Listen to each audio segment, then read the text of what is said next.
संध्या का समय था। चारों ओर अंधकार फैल चुका था। ऐसे में किसी ने बाहर से घर का दरवाजा खटखटाया। कौन है? ब्राह्मण शिशुपाल ने थोड़ा सा दरवाजा खोलते हुए पूछा। एक परदेसी। बाहर से आवाज आई। क्या मुझे रात काटने के लिए स्थान मिल जाएगा? जैसे ही शिशुपाल ने पूरा दरवाजा खोला, उनके सामने एक नवयुवक खड़ा था। उन्होंने मुस्कुराकर कहा, यह मेरा सौभाग्य है। अतिथि के चरणों से यह घर पवित्र हो जाएगा। आइए, पधारिए। नवयुवक को लेकर शिशुपाल घर में गए और उनका आदर सत्कार किया। फिर दोनों उस समय की देश की अवस्था पर बातें करने लगे। शिशुपाल ने कहा, आजकल बड़ा अन्याय हो रहा है। नवयुवक इस बात से सहमत न था। वह बोला, दोष निकालना तो सुगम है, परंतु कुछ करके दिखाना कठिन है। शिशुपाल बोले, अवसर मिले तो दिखा दूं कि न्याय किसे कहते हैं। तो आप अवसर चाहते हैं? हाँ, अवसर चाहता हूँ। फिर कोई अन्याय नहीं होगा? बिल्कुल नहीं। कोई अपराधी दंड से ना बचेगा? नहीं। नवयुवक ने मुस्कुराकर कहा, यह बहुत कठिन काम है। ब्राह्मण के लिए कुछ भी कठिन नहीं। मैं न्याय का डंका बजाकर दिखा दूंगा। नवयुवक धीरे से मुस्कुराया, पर कुछ न बोला। कुछ देर बाद वह सो गया। सुबह उठकर नवयुवक ने शिशुपाल को धन्यवाद देकर उनसे विदा ली। कुछ दिनों बाद शिशुपाल के घर कुछ सिपाही आए और उन्हें दरबार में चलने के लिए कहा। यह सुनकर शिशुपाल कुछ क्षण के लिए सहम गए। वे समझ नहीं सके कि सम्राट ने उन्हें क्यों बुलाया है। कहीं उस नवयुवक ने सम्राट से झूठी सच्ची शिकायत तो नहीं कर दी? यदि शिकायत कर भी दी हो तो क्या? मैंने कोई गलत तो कहा नहीं था। यह सोचकर शिशुपाल दरबार की ओर चल दिए। वहां पहुंचकर शिशुपाल आश्चर्यचकित रह गए जब उन्होंने देखा कि वह नवयुवक ही सम्राट अशोक हैं। सम्राट बोले, ब्राह्मण देवता, मैं आपको न्याय का अवसर देना चाहता हूँ। आप तैयार हैं? पहले तो शिशुपाल घबराए, फिर बोले, यदि सम्राट की यही इच्छा है तो मैं तैयार हूँ। बहुत ठीक, कल से आप न्याय मंत्री हुए। ऐसा कहकर सम्राट ने अपने हाथ से अंगूठी उतारकर शिशुपाल को पहना दी। यह सम्राट अशोक की राज मुद्रिका थी। अब शिशुपाल न्याय मंत्री थे।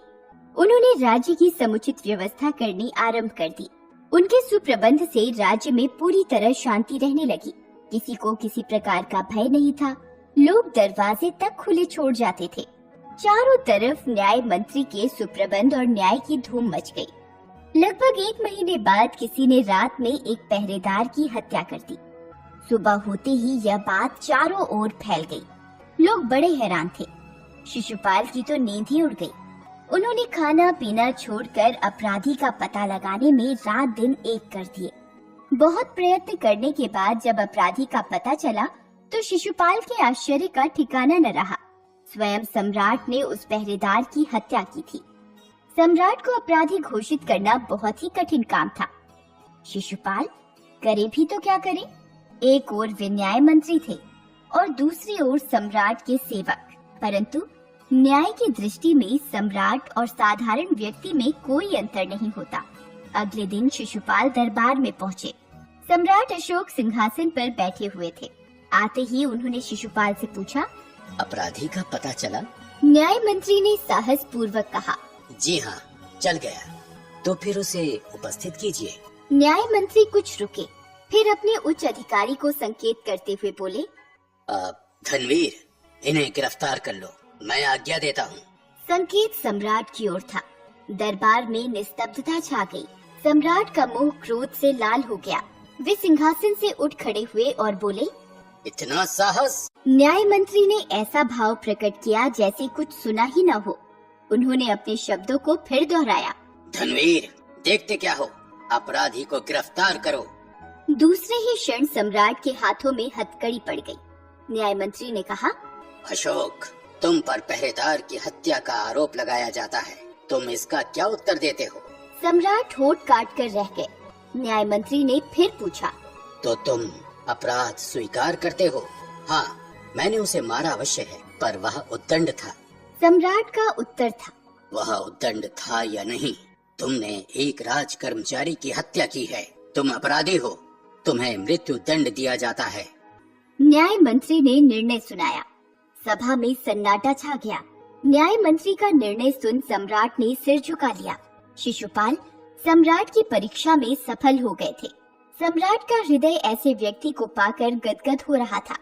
तभी न्याय मंत्री का संकेत पाकर एक कर्मचारी सम्राट अशोक की सोने की मूर्ति लेकर उपस्थित हो गया। न्यायमूर्ति ने खड़े होकर कहा, सज्जनों, यह सच है कि मैं न्याय मंत्री हूँ और यह भी सच है कि अपराधी को दंड मिलना चाहिए, परंतु अपराधी और कोई नहीं, स्वयं सम्राट हैं। शास्त्रों में राजा को ईश्वर का रूप माना गया है, इसलिए उसे ईश्वर ही दंड दे सकता है। अतएव मैं आज्ञा देता हूँ कि सम्राट को चेतावनी देकर छोड़ दिया जाए और उनके स्थान पर इस सोने की मूर्ति को फांसी पर लटका दिया जाए, जिससे लोगों को शिक्षा मिले। न्याय मंत्री का न्याय सुनकर लोग जय जयकार कर उठे। जब सब लोग चले गए तो शिशुपाल ने राजमुद्रिका उतार कर सम्राट अशोक के सामने रख दी और मस्तक झुकाकर कहा, महाराज, यह राजमुद्रिका वापस ले लें, मुझसे यह बोझ नहीं उठाया जाएगा। अशोक ने सम्मान भरी दृष्टि से उनकी ओर देखा और गदगद कंठ से कहा, आपने मेरी आंखें खोल दी हैं। आपका साहस प्रशंसनीय है। यह बोझ आपके अतिरिक्त और कोई नहीं उठा सकता। न्याय मंत्री निरुत्तर हो गए।